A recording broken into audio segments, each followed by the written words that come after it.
નમસ્કાર વિદ્યાર્થી મિત્રો, લાસ્ટ લેક્ચરની અંદર આપણે એચપી અને ડીએફ વિભાગની અંદર ઇલેક્ટ્રોન રચના એના વિશે વાત કરી હતી.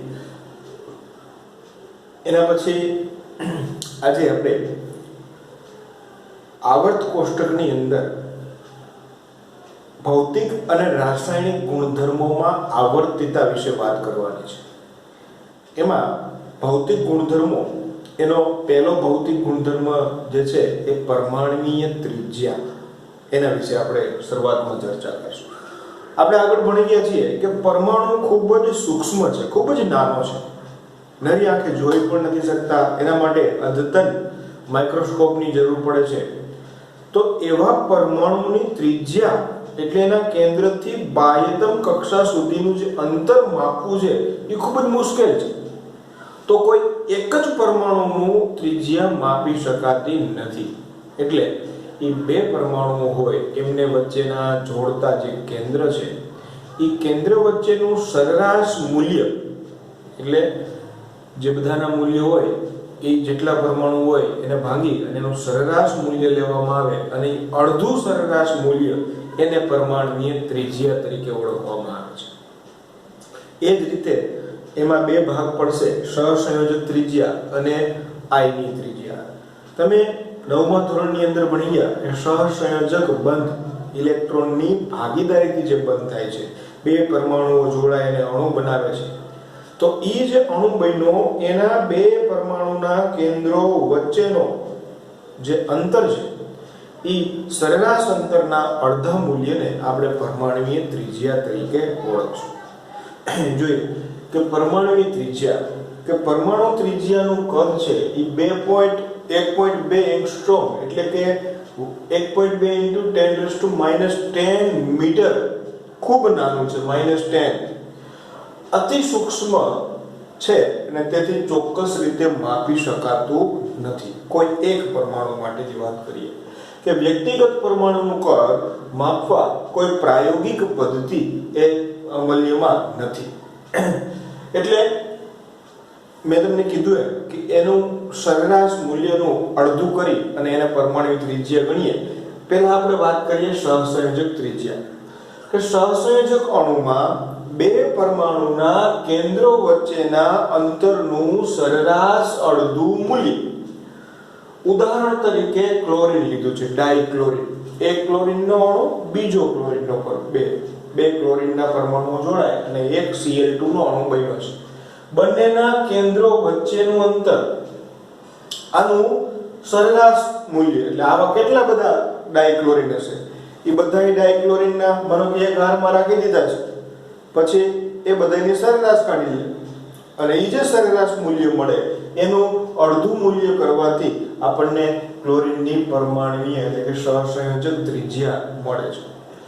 સહસંયોજક ત્રિજ્યા બરાબર D/2, એટલે કે એનો જે વ્યાસ છે, બરાબર, ડાયામીટર, એને ભાગ્યા 2 કરીએ એટલે આપણને એની ત્રિજ્યા મળે. જો બે ક્લોરીનના અણુનું બંધ અંતર 198 પાઇકોમીટર છે, આ અંતર 198 છે, તો એક ક્લોરીન પરમાણુની ત્રિજ્યા અને ભાગ્યા 2 એટલે 99, એટલે કે અડધું મૂલ્ય 99 પાઇકોમીટર થશે, જે ક્લોરીન પરમાણુની ત્રિજ્યા આપણે એને કહેશું. સમજાની વાત? એકલા પરમાણુનું ત્રિજ્યા માપવી મુશ્કેલ છે, એનું કારણ કે ખૂબ નાનું છે, એટલે એનું સરેરાશ અંતર લેવામાં આવે અને સરેરાશ નું અડધું મૂલ્ય કરતા એને આપણને પરમાણુ ત્રિજ્યા મળે છે. હવે ધાત્વીય ત્રિજ્યાની વાત કરીએ. બે પ્રકારના બંધ, સામાન્યતઃ સહસંયોજક અને ધાત્વીય બંધ. તો સહસંયોજક બંધમાં આપણે જોયું કે આ રીતે, ધાત્વીય બંધમાં પણ ઓલમોસ્ટ એ જ રીતે એની ત્રિજ્યા માપવામાં આવે કે ધાતુના સ્ફટિકમાં 5 પાસેના બે પરમાણુ કેન્દ્રો વચ્ચેનું સરેરાશ અડધું મૂલ્ય, જેને ધાત્વીય ત્રિજ્યા તરીકે ઓળખવામાં આવે છે. અહીંયા એક કોપર અને બીજો કોપર, જો આપણને ખબર છે કે ઘનની અંદર, ધાતુની અંદર અણુઓ છે એ નજીક ગોઠવાયેલા હોય છે, તો એક કોપર અને બીજું કોપર બંને નજીક ગોઠવાયેલા છે, એમના કેન્દ્રોને જે અંતર છે કેન્દ્રીય વચ્ચેનું, એ કેન્દ્ર વચ્ચેના અંતરનું અડધું મૂલ્ય, એટલે કે ઘન કોપરના સંલગ્ન પરમાણુ, બાજુમાં જોડાયેલા પરમાણુ વચ્ચેનું અંતર અહીંયા કોપર માટે 256 પાઇકોમીટર છે, તો એની ધાત્વિય ત્રિજ્યા 256 ભાગ્યા 2 એટલે કે 128 પાઇકોમીટર એ કોપરની પરમાણ્વીય ધાત્વિય ત્રિજ્યા થશે. તો આ રીતે સહસંયોજક ત્રિજ્યા અને ધાત્વિય ત્રિજ્યા કઈ રીતે લેવામાં આવે છે એના વિશે વાત કરી. હવે આપણે આવર્તમાં અને સમૂહમાં આ ધાત્વિય ત્રિજ્યામાં શું ફેરફાર થાય છે એના વિશે ચર્ચા કરવી. જો બે વાત મેં તમને કાલે કીધી હતી એ મુજબ યાદ રાખજો. ડાબીથી જમણી તરફ આવર્તમાં અને સમૂહમાં ઉપરથી નીચે તરફ. જો મેં અહીંયા બે હેરા બતાવ્યા છે, આ વલણ આપણે ભણીએ છીએ પરમાણ્વીય ત્રિજ્યા માટે. આ મેરો છે એનો મતલબ કે આવર્તમાં ડાબીથી જમણી તરફ જતા અને આ જે એરો છે એ સમૂહમાં ઉપરથી નીચે તરફ જતા. પહેલા આપણે અભ્યાસ કરીએ આવર્તમાં ડાબીથી જમણે તરફ જતા. જો મેં અહીંયા એક પેલો બીજો આવર્ત પણ લખ્યો છે કે lithium, beryllium, boron, carbon, nitrogen. તો શું થાય છે જોજો કે લિથિયમની અંદર અને આ બીજા આવર્તમાં n બરાબર 2 જશે એટલે મુખ્ય ક્વોન્ટમ આંક બદલતો નથી. શું ફેરફાર થાય છે તો કે કેન્દ્રનો ધન વીજભાર જેમ જેમ વધતો જાય ઇલેક્ટ્રોન વધે છે પણ એ જ કક્ષામાં જાય છે, એનાથી દૂર કક્ષામાં ઇલેક્ટ્રોન વધતા નથી. એટલે કેન્દ્રનું ઇલેક્ટ્રોન પ્રત્યેનું જે આકર્ષણ બળ છે એ વધતું જાય. લિથિયમમાં હશે એના કરતાં બેરિલિયમમાં વધશે, બેરિલિયમ કરતાં બોરોનમાં વધશે, એના કરતાં કાર્બનમાં વધશે. આકર્ષણ બળ વધે એટલે એ કક્ષા સંકોચાય, નાની થાય. એટલે તમે જ્યારે ડાબીથી જમણી તરફ જાઓ ત્યારે એનું કદ ઘટે છે. એનું કારણ મેં બતાવ્યું છે કે આવર્તમાં ડાબાથી જમણી બાજુ જતા કેન્દ્રીય વીજભાર વધે પણ મુખ્ય ક્વોન્ટમ આંક n વધતો નથી. તો 2 છે, n બરાબર 2 છે. એટલે એ જ કક્ષામાં ઇલેક્ટ્રોન ઉમેરાય છે. કેન્દ્રગામી આકર્ષણ બળ વધે એટલે કે કેન્દ્ર પ્રત્યેનું જે આકર્ષણ બળ છે વધે અને વધવાને લીધે એની કક્ષા જે સંકોચાય છે એટલે પરમાણુની ત્રિજ્યા ઘટે છે. આ વલણ આપણને આવર્તમાં ડાબેથી જમણે જતા પરમાણુની ત્રિજ્યા ઘટે છે એવું જોવા મળ્યું. હવે આપણે વાત કરીએ સમૂહમાં ઉપરથી નીચે તરફ જતા શું જોવા મળે. તો તમને અહીંયા આકૃતિ ઉપરથી ખ્યાલ આવી ગયો હશે કે લિથિયમમાં n બરાબર 2, સોડિયમમાં n બરાબર 3, પોટેશિયમમાં n બરાબર 4. એનો મતલબ કે મુખ્ય ક્વોન્ટમ આંક વધે એમ કક્ષાઓ પણ વધતી જાય છે અને એનું કદ છે મોટું થતું જાય. બીજી વાત કે કેન્દ્રથી ઇલેક્ટ્રોન વચ્ચેનું જે અંતર છે એ વધતું જાય છે માટે આકર્ષણ બળ ઓછું થશે અને કક્ષાઓ મોટી થતી જશે. એટલે કે સમૂહમાં ઉપરથી નીચે તરફ જતા પરમાણુની ત્રિજ્યામાં વધારો થાય છે.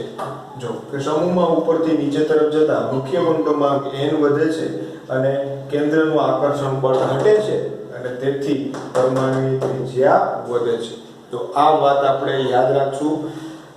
આવર્તની વાત આવે તો પરમાણુની ત્રિજ્યા ઘટે, સમૂહની વાત આવે તો ઉપરથી નીચે જતા પરમાણુની ત્રિજ્યા વધે. જો આનાથી ઉલટું કદાચ આમ તમે વાત લેવી હોય જમણેથી ડાબી તો આ ઘટે છે ને બદલે વધે અને નીચેથી ઉપર લેવું આ વધે છે ને બદલે ઘટે. બરાબર, તો એ તો તમે કહી શકો. હવે આના એકાદ કોયડા વિશે આપણે જોઈએ, આના એક્ઝામ્પલ્સ વિશે વાત કરીએ.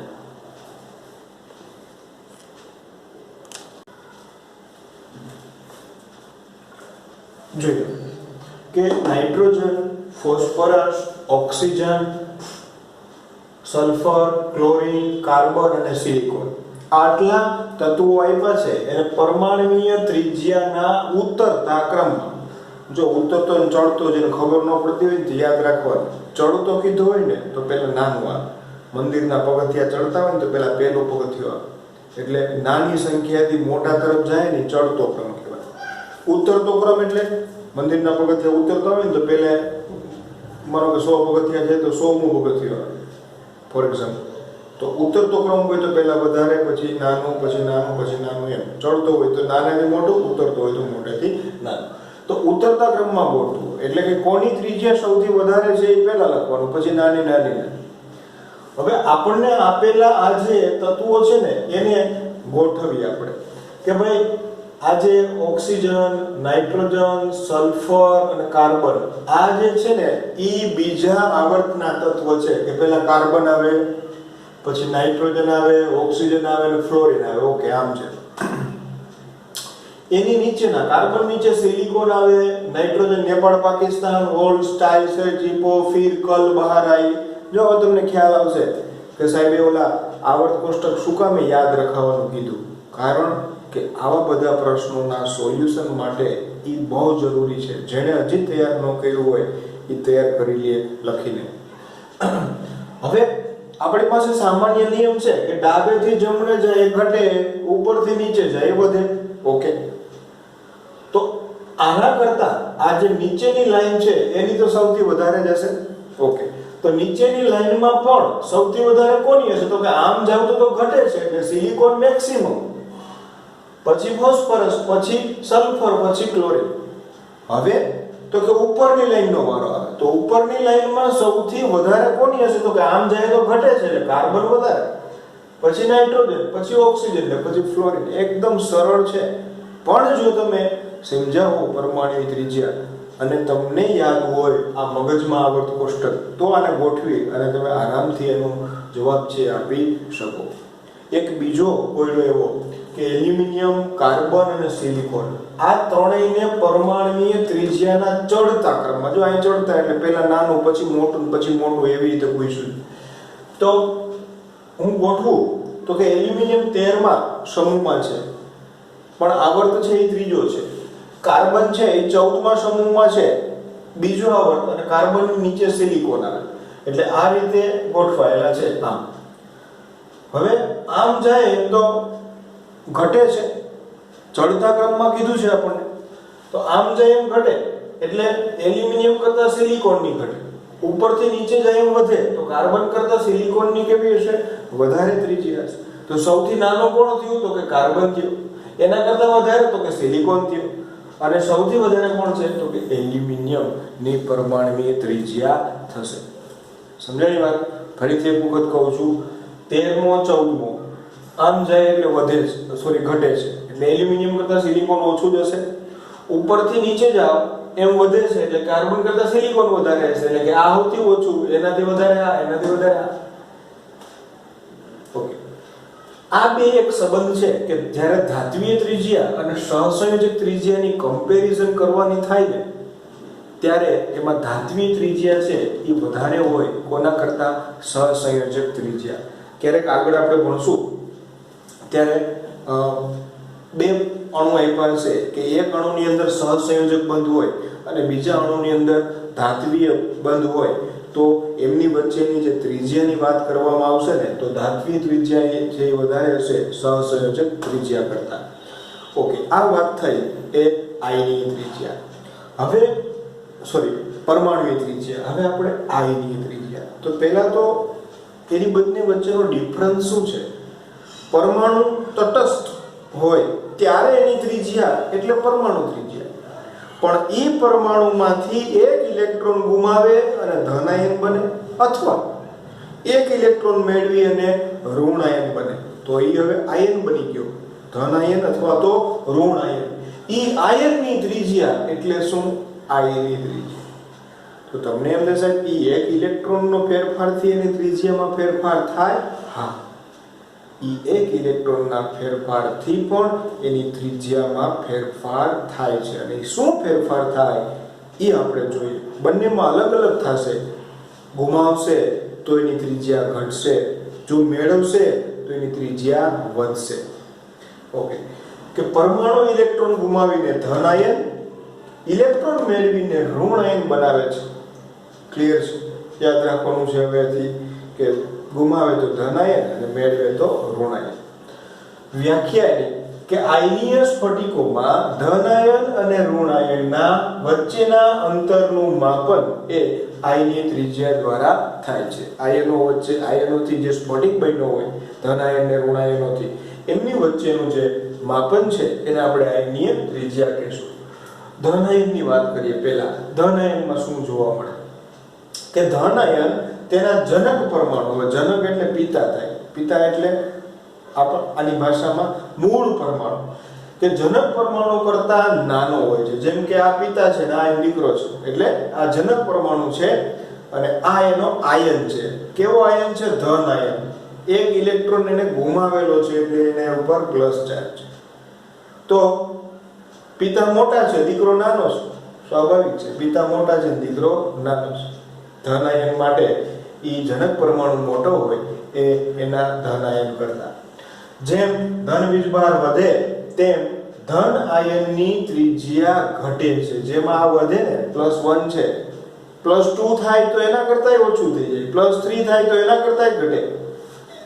જેમ પ્લસ વીજભાર વધે એમ ત્રિજ્યા ઘટતી જાય છે. જો ઉદાહરણ તરીકે m+3 એના કરતા મોટું m+2 કરતા મોટું m+1 એના કરતા મોટું m. એનો મતલબ કે જેમ આમ જાય ધન વીજભાર વધતો જાય એમ આ પૂંછડી, જો પૂંછડી જે બધું હોય ને એ નાનું હોય એટલે કે એની ત્રિજ્યા છે એ ઘટતી જાય છે. અને ધન આયનની ત્રિજ્યાની વાત કરી કે જેમ ધન વીજભાર વધે એમ એની આયનીય ત્રિજ્યા ઘટે છે. ઓકે, ઉદાહરણ તરીકે આપણે સોડિયમ ભાઈને લઈ લઈએ. સોડિયમ પરમાણુ મેં અહીંયા બે ઉદાહરણ આપ્યા છે, દોરી છે એની ફિગર. આ Na છે અને આ છે ને Na+ છે. આ ભાઈ એક ઇલેક્ટ્રોન ગુમાવી ચૂકેલો છે, Na+ ધન આયન છે. આ Na છે. 2 8 અને 1 ઇલેક્ટ્રોન રચના છે. અહીંયા 2 અને 8 એક ઇલેક્ટ્રોન તો ગુમાવી દીધો, બરાબર. આના કેન્દ્રમાં 11 પ્રોટોન છે અને 11 ઇલેક્ટ્રોન છે. એટલે ઓલી નાળા ખેંચની રમત હોય ને, બે બાજુ 11 11 જણા છે તો સરખે સરખા તો સરખું આ જોર છે બે બાજુ, આકર્ષણ બળ. હવે અહીંયા કેન્દ્રમાં પ્રોટોન 11 છે પણ બહારની સાઈડમાં ઇલેક્ટ્રોન 10 જ છે. એટલે 11 પ્રોટોન 10 ઇલેક્ટ્રોનને પોતાની તરફ વધારે ક્ષમતાથી આકર્ષશે આની કમ્પેરમાં. એટલે આનું કદ થોડું કેવું થશે? નાનું થશે, સંકોચાશે. કેન્દ્રમાં કેટલા પ્રોટોન છે? 11 છે. એટલે એને અસરકારક કેન્દ્રીય વીજભાર કહેવાય. અને એ વધ્યો માટે એ બાહ્યતમ કક્ષાના ઇલેક્ટ્રોનને જે હવે 10 થઈ ગયા, જેને પોતાની તરફ વધારે પ્રબળતાથી આકર્ષે છે, એટલે એનું કદ છે એ નાનું થાય. એટલે યાદ રાખવાનું કે ધન આયનનું કદ છે એના જનક પરમાણુ કરતા નાનું હોય છે. જેમ ધન વીજભાર વધે એમ એનું કદ નાનું થતું જાય. જનક પરમાણુ Na+ આયન, બેયમાં પ્રોટોનની સંખ્યા 11 11 છે, પણ ઇલેક્ટ્રોન Na માં 11 છે, Na+ માં 10 છે. એનો મતલબ કે 11 પ્રોટોન 11 ઇલેક્ટ્રોનને આકર્ષે, અહીંયા 11 પ્રોટોન એ 10 ઇલેક્ટ્રોનને આકર્ષે છે. એટલે એનું જે આકર્ષણ બળ વધી જાય માટેની પરમાણુ ત્રિજ્યા ઘટે છે. 186 પાઇકોમીટર Na ની અને Na+ ની 96 પાઇકોમીટર જે 186 છે એ વધારે છે. તો આ સોડિયમ વિશેની વાત થઈ અને એ આપણે ધન આયનીય ત્રિજ્યા વિશે વાત કરી. હજી એક કોયડો લઈએ કે નીચે જણાવેલ સ્પીસીઝમાં કોની ત્રિજ્યા મહત્તમ અને કોની ત્રિજ્યા ન્યૂનતમ, કોની સૌથી વધારે હશે અને કોની સૌથી ઓછી હશે. તો આપણે હમણાં ચર્ચા કરી એ મુજબ કે જેમ ધન વીજભાર વધતો જાય એમ કદ નાનું થાય તો ત્રિજ્યા ઘટે. પછી આવર્તમાં ડાબેથી જમણે જાવ એમ ઘટે, સમૂહમાં ઉપરથી નીચે આવો એમ વધે. તો કોણ કોણ આપ્યા છે? Mg આપ્યો, Mg+2 આપ્યું, એલ્યુમિનિયમ આપ્યું ને એલ્યુમિનિયમ +3 આપ્યું. +3 તો ભાઈ સૌથી નાનો હોય છે કારણ કે તારી ઉપર વધારે +3 ચાર્જ છે. ઓકે, એના પછી Mg+2 આવશે. આ બે નક્કી કરવાના છે, Mg અને એલ્યુમિનિયમ. તો મેગ્નેશિયમ 12 નંબર, એલ્યુમિનિયમ 13 નંબર, 12 અને 13 બરાબર છે. એક જ આવર્તમાં આવે છે, ડાબેથી જમણે જેમ ઘટે. એનો મતલબ મેગ્નેશિયમ કરતા એલ્યુમિનિયમ નાનો હોય. ક્લિયર છે? મેગ્નેશિયમ સૌથી મોટો, સબસે બડા Mg, પછી એલ્યુમિનિયમ Mg+2 અને પછી Al+3 બરાબર છે. તો આ એનો ક્રમ થયો. મેગ્નેશિયમ સૌથી મોટું અને Al+3 જે સૌથી નાનું છે. આ આપણે ધન આયનીય ત્રિજ્યા વિશેની વાત કરી, એનો કોયડો લઈ અને ઉદાહરણ પણ સમજ્યા. હવે ઋણ આયનમાં તો ધન આયન કરતા સાવ વિપરીત વાત છે. ધન આયનમાં કદ ઘટતું હતું, ઋણ આયનમાં કદ વધશે. જો ઋણ આયન ત્રિજ્યા કે જેમ ઋણ વીજભાર વધે તેમ ઋણ આયનની ત્રિજ્યા વધે છે. જેમ કે કોઈ એક તત્વ x લઈ લઈએ, -3 છે, -2 છે, તો -3 ની વધારે, એના કરતા ઓછી -2, એના કરતા ઓછી -1, એના કરતા ઓછું તટસ્થ x પરમાણુ. એટલે કે જેમ ઋણ વીજભાર વધે એમ એની પરમાણુની ત્રિજ્યા વધે છે. એનું કારણ છે કે ઋણ આયનનું કદ તેના જનક પરમાણુ કરતા મોટું હોય છે, કારણ કે ઇલેક્ટ્રોન વધે છે અને વધારે ઇલેક્ટ્રોનને લીધે ઇલેક્ટ્રોન વચ્ચેનું અપાકર્ષણ પણ શું થાય? વધે છે. અસરકારક કેન્દ્રીય વીજભારની સાપેક્ષે અપાકર્ષણ વધી જાય એટલે કક્ષાઓ થોડી બ્રોડ થાય છે, વિસ્તરણ પામે છે, એટલે એનું કદ છે એ વધે છે. આપણે ફ્લોરિનનું ઉદાહરણ લઈએ કે આ ફ્લોરિન છે ને, ફ્લોરિન માઇનસ છે તો ઋણ આયન છે, તો ઋણ આયનનું કદ છે એ તટસ્થ પરમાણુ જનક પરમાણુ કરતા મોટું છે. એનું કારણ કે ફ્લોરિન જનક પરમાણુમાં પ્રોટોન બેમાં 9 હશે, પણ ઇલેક્ટ્રોન ફ્લોરિનમાં 9 છે, ફ્લોરિન માઇનસમાં 10 છે, અને જેથી એનું પરમાણુની ત્રિજ્યા વધે છે. F ની 136 છે, જ્યારે F ની 64 પાઇકોમીટર છે. તો આ રીતે જનક પરમાણુ કરતા ઋણ આયનનું કદ છે એ મોટું હોય છે. હવે આપણે ત્રણેયની કમ્પેરિઝન કરવી હોય કે ઋણ આયન, પરમાણુ અને ધન આયન, તો ઋણ આયન મોટો, પરમાણુ વચ્ચે અને ધન આયન એનાથી નાનો. ઘણી વખત આવા પ્રશ્નો પણ કોમ્પિટિટિવ પરીક્ષાની અંદર પૂછાય છે. આમાંથી ઘણા કોયડાઓ પૂછાય.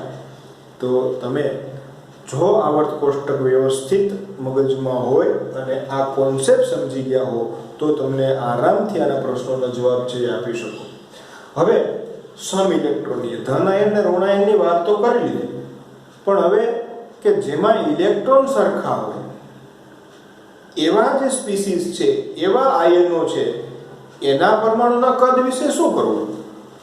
તો માની લો કે 3 આયનો આપ્યા છે, જેમ કે ઓક્સિજન -2, ફ્લોરિન -1, Mg+2, તો ત્રણેયમાં ઇલેક્ટ્રોન 10 જ છે. કેમ? તો કે 8 અને 2 મેળવ્યા એટલે 10, 9 અને 1 મેળવ્યો એટલે 10, Mg 12, 2 ગયા એટલે 10.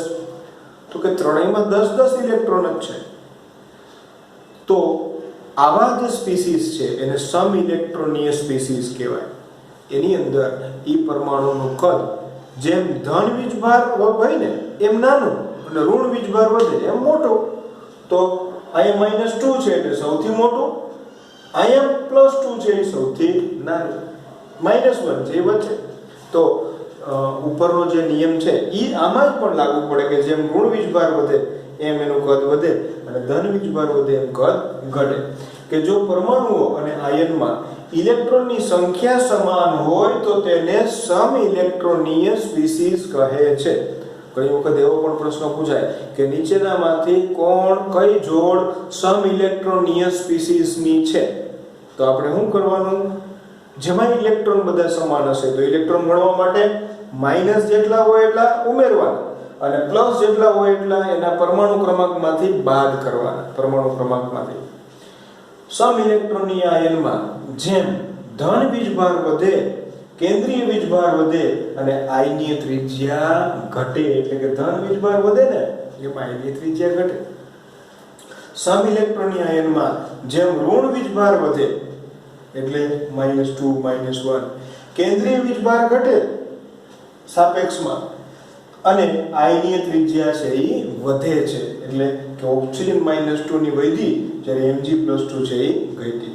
તો આનો જે સંબંધ છે એ સમ ઇલેક્ટ્રોનીય સ્પીસીસની ત્રિજ્યા ચલે છે 1 કેન્દ્રીય વીજભાર. કેન્દ્રીય વીજભારના વ્યસ્ત પ્રમાણમાં છે.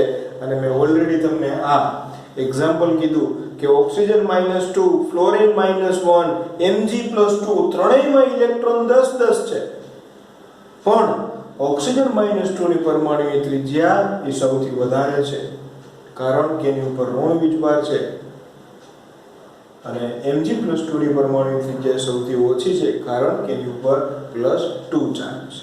તો વ્યવસ્થિત વિડીયો જોજો, બોર્ડમાં જે લખેલું છે લખાણ એ વ્યવસ્થિત લખી અને સમજજો અને તૈયાર કરજો.